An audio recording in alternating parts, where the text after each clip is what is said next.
এত কম? কিরে পাপিয়া, তুই কত পেলি? 60। তুই কত পেলি? আমি তো 95 পেয়েছি।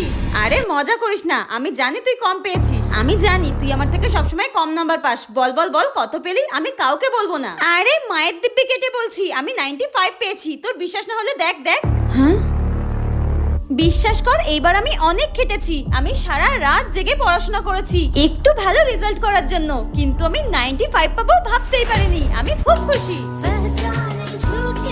আরে এই দেখ, আমার মনে হয় ম্যাম তোকে এখানে ভুল করে বেশি নাম্বার দিয়েছে। এই দেখ, এখানে আমাকে কম নাম্বার দিয়েছে আর তোকে বেশি নাম্বার দিয়েছে, কিন্তু এখানে তোর বেশি পাওয়ার কথাই নয়। যেখানে আমি কম পেয়েছি তুই কি করে বেশি পাবি? দাঁড়া, আমি একবার ম্যামকে দেখিয়ে আনছি। দাঁড়া। আরে আবার চেক করানোর কি আছে? আরে তুই ভয় পাচ্ছিস কেন? যেটা তোর ন্যায্য নাম্বার তুই সেটাই পাবি। আমি জাস্ট একটু রিচেক করে আনছি। দাঁড়া দাঁড়া।